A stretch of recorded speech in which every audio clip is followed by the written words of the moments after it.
लेकिन अंकिता यहाँ से ये 143 250 या 300 से कम नहीं है। बिल्कुल, क्योंकि हमने 2 मैचेस देख लिए थे और जिस तरीके से टीम इंडिया ने प्रदर्शन किया था पिछले 2 मैचेस में और अभी भी लड़खड़ाती हुई नजर आई। इनके जो मतलब टेल एंडर थे उन्होंने जिस तरीके से प्रदर्शन किया है, चौके छक्के लगाने शुरू किए थे तो हमें लग गया था कि मतलब 143 आपके 200 से ज्यादा स्कोर हो जाएगा। हालांकि जड्डू की तारीफ जो है अखिल करनी बनती है। 4 विकेट उन्होंने चटकाए हैं, यहाँ पर 12.3 ओवर के 52 रन खर्च किए और 4 विकेट चटकाए। 4.16 की इकोनॉमी इनकी रही है। तो जडेजा को लेकर क्या कहेंगे आप?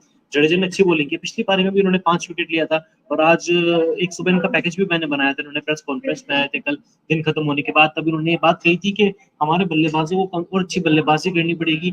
235 हमने न्यूजीलैंड को पहली पारी में रोका है और यहाँ से हमारा टारगेट ये रहेगा कम से कम 300 या 350 का स्कोर अगर हम बनाए तो ज्यादा बढ़िया रहेगा। लेकिन टीम इंडिया के बल्लेबाजों ने डिसअपॉइंट ही किया। भारत की बल्लेबाजी एक बार फिर से निराशाजनक रही। 263 पर टीम इंडिया ऑल आउट हो गई। कुछ जड्डू का बल्ला भी नहीं चला। ऐसा नहीं है कि रोहित और विराट नहीं चले, जड्डू ने भी कुछ खास झंडे नहीं काटे। रविंद्र जडेजा की अगर हम बात करें, 25 गेंदों में 16 रन बना के आउट हुए। हालांकि अब यहाँ से 143 की बढ़त न्यूजीलैंड को मिल चुकी है। अभी भी उनका एक विकेट बचा हुआ है, यानी कि मान लीजिए अंकिता 150 या 155। लेकिन क्या वानखेड़े में ये टारगेट चेज हो पाएगा? क्योंकि वानखेड़े का जो हाईएस्ट सक्सेसफुल टारगेट चेज है वो 164 रन है। न्यूजीलैंड साउथ अफ्रीका ने साल 2000 में करके दिखाया था। 164 यहाँ का हाईएस्ट सक्सेसफुल टारगेट चेज हुआ है। तो इंडिया के लिए मुश्किलें बढ़ने वाली हैं।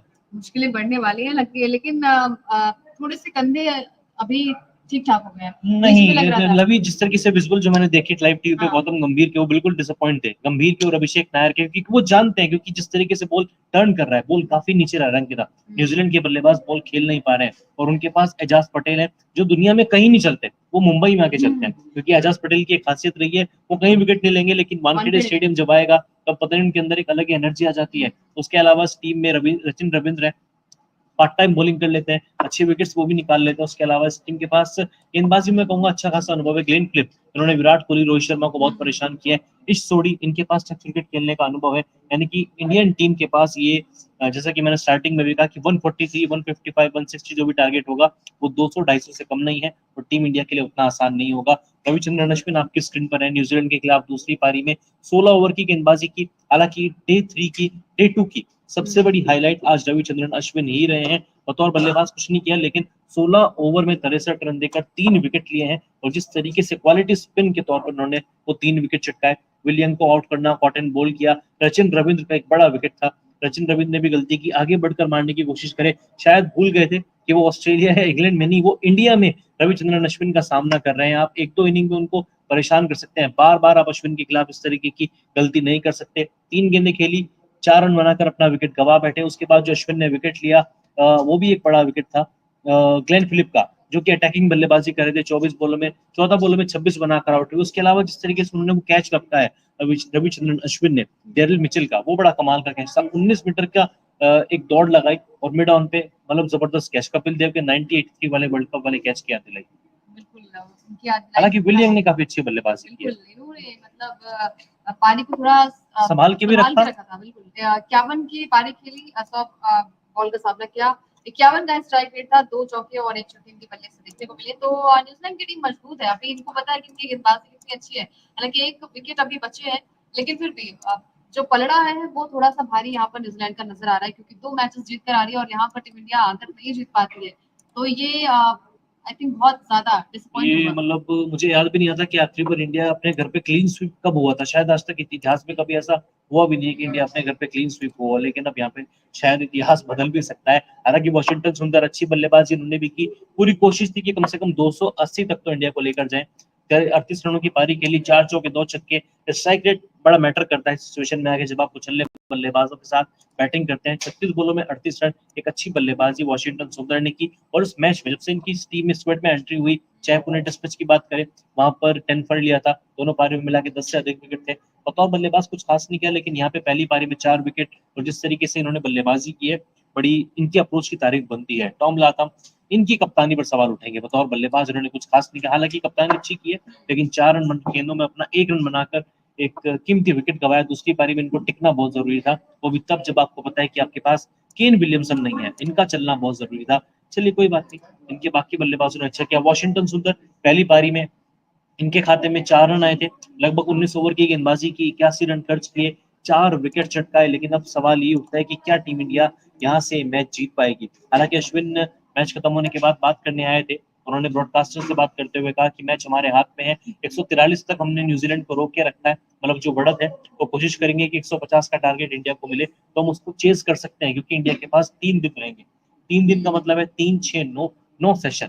अब इन 9 सेशन में अगर टीम इंडिया 150-60 का टारगेट चेज नहीं कर पाती है तो लानत है। लानत है। और गिल की आज तारीफ बड़ी बनेगी। गिल आज की तारीफ करनी 90 रन की पारी के लिए इन्होंने 140 बॉल का सामना किया, 62 के स्ट्राइक रेट, 7 चौके और 1 छक्के इनके तरफ से देखने को मिले। हालांकि शतक से चूक गए, 10 रन थोड़े से और बच जाते तो ठीक रहता, बट कोई बात नहीं।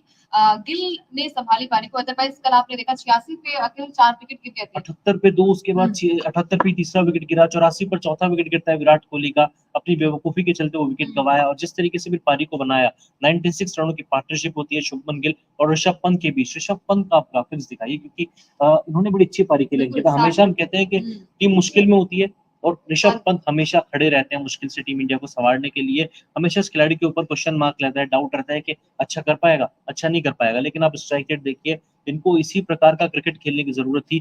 पुणे में अगर वो रन आउट ना होते, विराट कोहली के साथ वो मिसकम्युनिकेशन ना होता, मिसकम्युनिकेशन, मिसअंडरस्टैंडिंग आप जो भी नाम दे लीजिए, वहां पर अगर ऋषभ पंत गिल के टिके साथ रहते, भी कल यही हुआ था, उन्होंने कॉल लिया था कल विराट कोहली। विराट कोहली वाले मैच, हाँ विराट कोहली, उसमें वो मैंने इनिंग देखी नहीं विराट कोहली की, लेकिन हाँ आप कह रहे हो तो उस तरीके से आउट हुए होंगे, लेकिन अगर ऋषभ पंत पुणे में टिक जाते ना तो शायद टीम इंडिया सीरीज में इक्वल होती, 1-1 की बराबरी पर होती, लेकिन सरफराज खान से उम्मीद थी, सरफराज खान से। हालांकि मैं इनकी गलती नहीं भी कहूंगा, क्योंकि 8वें नंबर पर बैटिंग करने वाला ये प्लेयर नहीं है अंकिता। आप मुंबई के लिए देखा होगा, इंडिया के लिए देखा होगा, नंबर 4 या नंबर 5, ठीक है, नंबर 4 पे आपके लिए विराट कोहली है, वो भी आपने बैटिंग ऑर्डर चेंज किया, मोहम्मद सिराज को लेकर आ गए। और मुझे एक चीज समझ नहीं आ रही है, गौतम गंभीर जब खुद क्रिकेट खेलते थे, कई बार उन्होंने अपने प्रेस कॉन्फ्रेंस में, बयानों में ये बात कही है कि जो नाइट वॉचमैन होता है वो उस चीज के एकदम खिलाफ है, उनको वो नाइट वॉचमैन वाला रोल पसंद ही नहीं है। फिर उन्होंने क्यों अपनी कोचिंग में सिराज को नंबर 4 भेजा, विराट कोहली का बैटिंग ऑर्डर चेंज किया, जब आप जानते हैं कि विराट कोहली की फॉर्म बिल्कुल भी अच्छी नहीं है। पिछले पीछे 4 पारियों में केवल एक 50 आई है, बांग्लादेश सीरीज में उनके बल्ले से 4 पारी आई, एक भी 50 प्लस स्कोर देखने को नहीं मिला, और बीजीटी आपको खेलनी है। उसके बाद भी आपने विराट कोहली की बैटिंग ऑर्डर में चेंज किया, सरफराज को नंबर 8 पर लेकर आ गए, क्या तुक बनता है, कोई तुक ही नहीं बनता, कोई सेंस नहीं था। एक्सपेरिमेंट करना, कहते ना, ज्यादा एक्सपेरिमेंट करना भी और अखिल, भारी आपको पड़ जाता लगता है। है क्या कि मतलब ये जो लेफ्ट राइट कॉम्बिनेशन वाला गेम अभी हो रहा है, मतलब इस मैच में भी, मतलब आप उस अप्रोच के साथ नहीं जा सकते, आपको ये T20 वाला फॉर्मेट निकालना होगा दिमाग से। आपको टेस्ट मैच खेल रहे हैं आप, मतलब इस तरीके से अगर आप बैटिंग ऑर्डर में चेंजेस करें, आप सुंदर को पहले आप खिलाते, फिर क्योंकि पुणे टेस्ट में भी हमने देखा था कि सरफराज की बैटिंग ऑर्डर वहां पर भी चेंज हुई, और यहाँ पर भी हमने देखा कि मतलब नंबर 8 पर आप बल्लेबाजी करा रहे, नंबर 4 पर चलिए ठीक है, 6 पर भी करवा सकते थे उनसे, लेकिन आपने उनकी बैटिंग ऑर्डर चेंज किया, और ये चीजें होती हैं।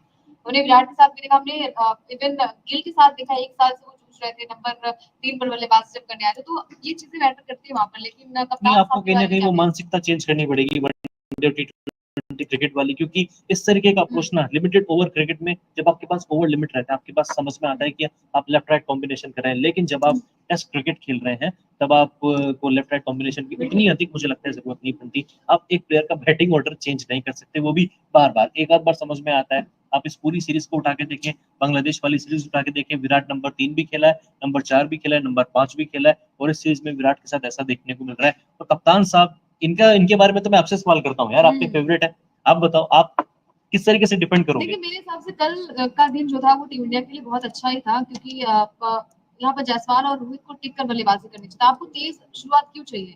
मतलब जब आपको पता है कि आपकी बैटिंग कोलैप्स हो जाएगी, मतलब अगर आपके टॉप ऑर्डर बैट्समैन आउट हो गए बीच में, मतलब वही लक की बात मैं कहती हूँ कि अगर पंत और यहाँ पर गिल अगर नहीं टिक पाते तो क्या होता, मतलब आप तो फिर और भी जल्दी कोलैप्स हो जाते। तो मेरे हिसाब से रोहित शर्मा को स्टार्ट काफी अच्छा देना चाहिए, टिक कर बल्लेबाजी करनी चाहिए। आप मैच में है तो मैच में रहिए, आप दिन की जो जो कहते हैं ना कि दिन का अंत हो रहा है, उसको इतने इजीली ओवर लेना नहीं थे, कोई और नहीं। मुश्किल से शायद हाँ, 19 या 20 ओवर का 20 खेल ओवर, हुआ था इंडिया का, बिल्कुल। और आप जानते हैं आपके पास यशस्वी जायसवाल है। अब जब रोहित शर्मा खुद अटैकिंग क्रिकेट खेलेंगे, सामने वाला बंदा कहीं ना कहीं सोचेगा ठीक है मुझे टिके रहना है, या फिर वो मैसेज दिया होगा कि मैं तेज खेलूंगा, तू थोड़ा पारी को बना के रख, लेकिन वो काम रोहित शर्मा को करना था, रोहित शर्मा को लंबा खेलना था, इनको विराट कोहली, शुभमन गिल, ऋषभ पंत, इन सबको अपने साथ लेके चलना है। ऐसा नहीं है कि मैं आऊंगा उड़ा के खेलूंगा, जायसवाल संभाल लेगा, जायसवाल अच्छा कर रहा है, नो डाउट, उसमें कोई डाउट नहीं है, लेकिन वो नया प्लेयर है, आप उसको जितना टाइम दोगे उतना उसके लिए बेहतर रहेगा।